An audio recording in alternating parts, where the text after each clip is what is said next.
Je suis Meryl Mezat et vous écoutez À la bonne place, le podcast où chaque femme est invitée à se reconnecter à elle-même, à son potentiel, ses rêves et à tout ce que Dieu a placé en elle. Seule ou en dialogue avec d'autres voix inspirantes, j'explore avec vous les chemins de l'épanouissement, les étapes de la guérison et les clés pour incarner une version forte et lumineuse de soi-même. Un pas à la fois, nous tirons des leçons de nos luttes, remettant en question les systèmes qui nous limitent, nous libérant de ce qui freine notre expansion et célébrant ce qui fait notre unicité. Alors installez-vous confortablement, respirez un bon coup et préparez-vous à avancer vers votre bonne place.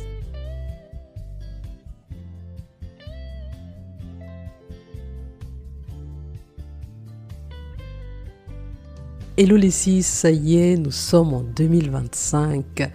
Quel bonheur de se retrouver ici, je ressens une joie immense de démarrer cette nouvelle année avec vous.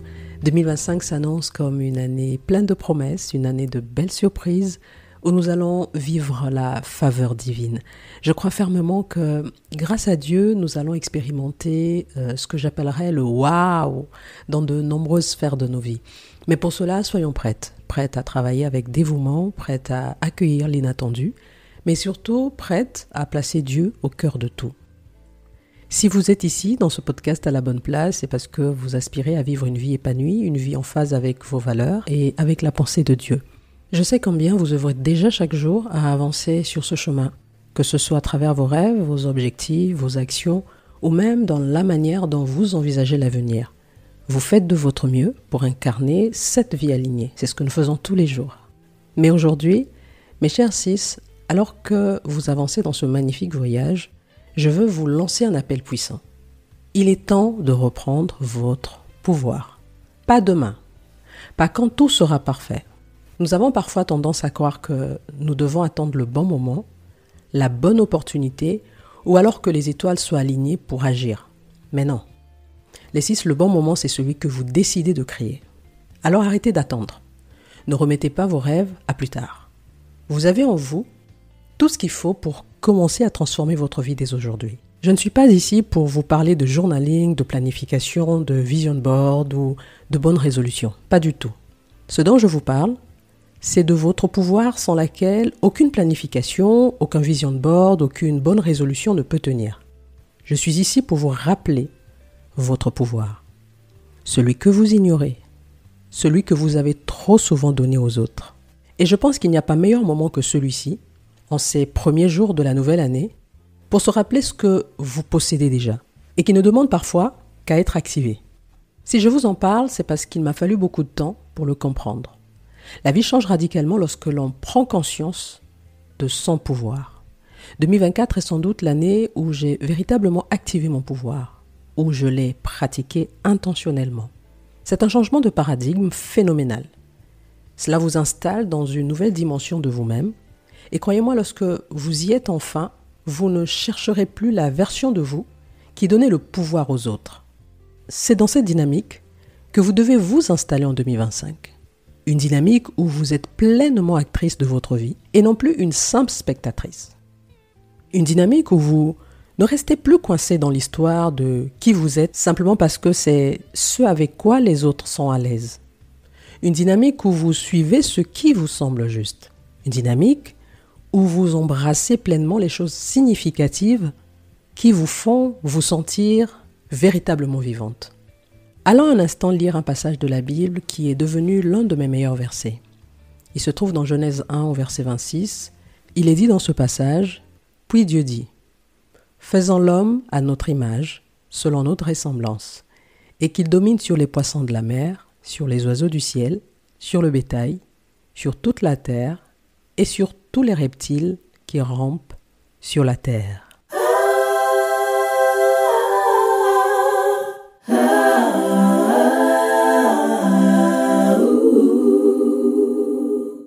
S'il y a une vérité essentielle que vous devez retenir de ce passage, c'est celle-ci. L'homme, avec grand H, a été créé pour dominer. Vous avez été créé pour dominer. Ne domine que celui qui a du pouvoir. Ne domine que celui à qui on a donné les capacités de dominer. Comprenons donc que Dieu a donné à l'homme les capacités de dominer. C'est son pouvoir. Pourtant, on choisit souvent de se comporter et de vivre comme des personnes sans pouvoir, des personnes sans capacité de dominer les situations que nous pouvons contrôler. Combien de fois avons-nous entendu des appels à l'aide de femmes vivant dans des relations toxiques, mais vraiment niveau pro-max, et ne pas savoir comment faire ni comment réagir? Combien de fois avons-nous vu des femmes renoncer à leurs rêves, à une ambition à cause d'un mariage, d'une relation, etc. Il y a encore des femmes qui estiment ne pas être assez pour prétendre à une haute position de leadership, accéder à un certain cercle d'influence ou simplement saisir certaines opportunités. Généralement, ceci arrive lorsque nous tournons le dos à notre propre voie, à nos propres choix, à nos passions, à nos ambitions. Et il faut savoir que des conséquences en découlent pour la plupart du temps. Cela se manifeste soit dans notre santé physique ou dans notre santé mentale. Simplement parce que nous ne nous positionnons pas là où nous sommes appelés à être. Nous ne dominons pas les situations. Ce sont les situations qui nous dominent car nous nous sommes retirés de notre pouvoir.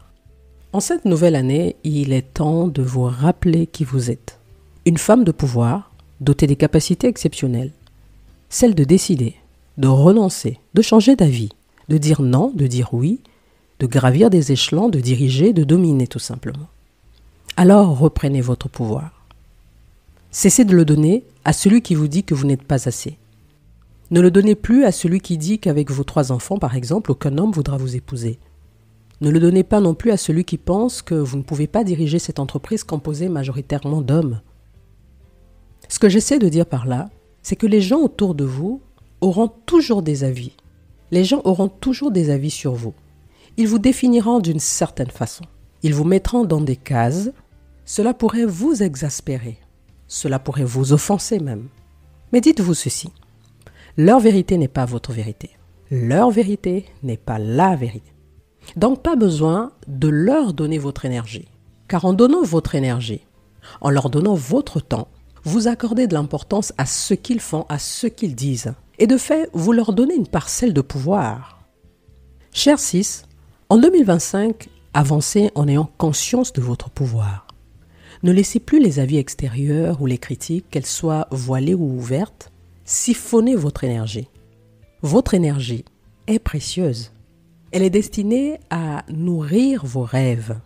Elle est destinée à nourrir vos passions et les relations qui vous élèvent. Votre énergie, votre temps sont 2 éléments dont vous avez besoin de chérir de façon intentionnelle pour avancer, pour rayonner et honorer la femme que vous êtes en train de devenir. Je pourrais illustrer mon propos par mon expérience de la parentalité, par exemple. Dieu m'a fait grâce d'être 2 fois maman.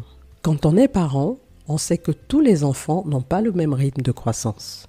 Il arrive parfois que certaines personnes, plus ou moins éloignées de votre entourage, se permettent des remarques non sollicitées concernant la croissance de votre enfant. Il y en a qui pourraient vous lancer « Ah, ça lui fait combien de mois? Il ne marche pas encore à 4 pattes. Il a du retard. » Un autre vous dira « Oh, l'enfant ne parle pas déjà. Il a un retard de langage. Hein? » Dans un autre registre, j'ai connu ces remarques-là.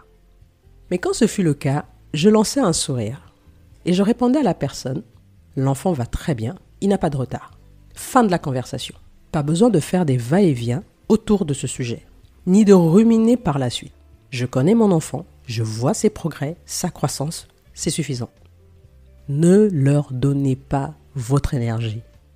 Un autre jeune parent à qui l'on dirait cela pourrait se lancer dans des inquiétudes, s'inquiéter de la croissance de son enfant, se poser des questions, et si, se lancer dans des comparaisons, se demander si son enfant a un souci, une spirale d'angoisse dont les jeunes parents n'ont pas besoin. Petite parenthèse d'ailleurs, si vous êtes jeune parent et que vous faites face à ce type de commentaires non sollicités sur la croissance de votre petit garçon ou de votre petite fille, souvenez-vous, l'important n'est pas où le tout petit se trouve sur la courbe à un moment précis, mais plutôt que sa croissance suive une courbe régulière au fil du temps. Pour le reste, discutez avec votre médecin, observez votre enfant, accompagnez-le, encouragez-le, faites-lui confiance et surtout, faites-vous confiance. Fermeture de la parenthèse.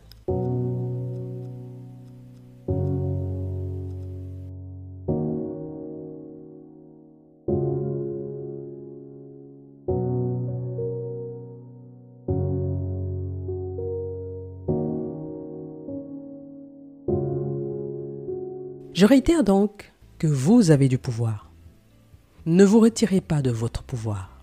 2025 vous offre plus de 360 nouvelles pages à écrire. Écrivez ces pages avec audace. Personne ne se permettra de vous censurer, sauf si vous leur donnez ce pouvoir. Alors, allez-y, car vous êtes aux commandes. Décidez ce qui est bon pour vous, de ce que vous jugez être utile pour vous, de la relation qui mérite votre temps et votre énergie. Parce qu'en fin de compte, il s'agit de votre histoire. Vous en êtes l'auteur. Et chaque décision que vous prenez est une ligne écrite dans ce livre. Ce que vous tolérez, ce à quoi vous dites oui, surtout ce à quoi vous osez dire non, toutes ces choses vont déterminer la qualité de votre récit. Alors chaque relation, chaque opportunité, chaque choix doit vraiment résonner avec ce que vous êtes et ce que vous aspirez à devenir. Soyez audacieuse, soyez intransigeante sur ce qui vous élève. Et une fois que vous êtes aux commandes, il devient essentiel de protéger l'espace sacré dans lequel vous créez votre histoire. Je l'appelle votre zone de paix. Cette zone, c'est votre refuge, votre centre, l'espace où vos idées prennent forme, où votre énergie se régénère. La préserver signifie simplement tracer des frontières claires avec le monde extérieur. Cela ne veut pas dire se fermer au monde, pas du tout. Mais ça signifie apprendre à choisir ce qui mérite votre attention et ce qui ne la mérite pas. Sachez que, et je le dis en connaissance de cause, lorsque vous laissez entrer les bruits des critiques, des drames ou des attentes des autres, vous diluez votre pouvoir. Alors posez-vous cette question. Est-ce que cela alimente ma paix ou la trouble? Si cela la trouble, éloignez-vous et sans culpabilité. Votre paix intérieure est l'endroit d'où tout découle, qu'il s'agisse de vos choix, vos relations, vos succès. Alors protégez-la. Protégez-la comme la base de votre liberté, de votre épanouissement. Dernière chose à ne jamais négliger, et ça, c'est une vérité essentielle. Placez Dieu au cœur de tout. Faire cela, c'est reconnaître la source de votre force, la source de votre pouvoir. Nous l'avons vu dans l'épisode, Dieu a fait l'homme avec grand H pour qu'il domine. Ce faisant, il lui a donné la capacité, le pouvoir de dominer. Le pouvoir que nous évoquons ici nous est donc confié par lui. En alignant nos choix, notre vision et nos actions à ses plans, nous ancrons nos décisions dans quelque chose de vachement bien plus grand que nous-mêmes.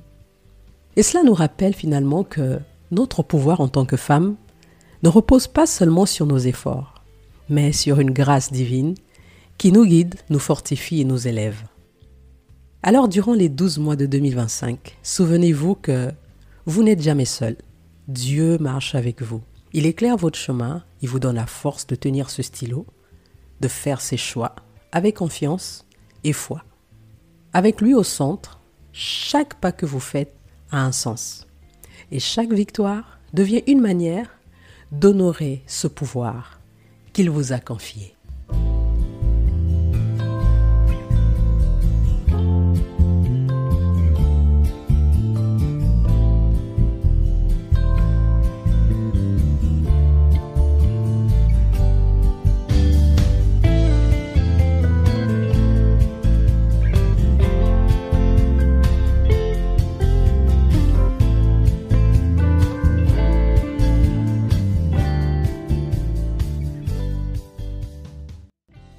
Et c'est la fin de cet épisode. Mesdames, à ce moment précis, je vous invite vraiment à agir. Je vous invite à reprendre votre pouvoir. Oui, reprenez votre pouvoir maintenant. Prenez un instant pour réfléchir à ce que vous laissez entrer dans votre vie. Est-ce que cela nourrit votre paix, votre joie, votre foi? Je vous pose la question. Si ce n'est pas le cas, il est temps de poser des limites, d'écrire vos propres règles et de reprendre les rênes. Alignez vos décisions à vos valeurs, placez Dieu au centre de votre histoire et surtout osez avancer avec audace. Si cet épisode vous a béni, je vous invite à le partager autour de vous. C'est une belle année qui débute, alors let's go!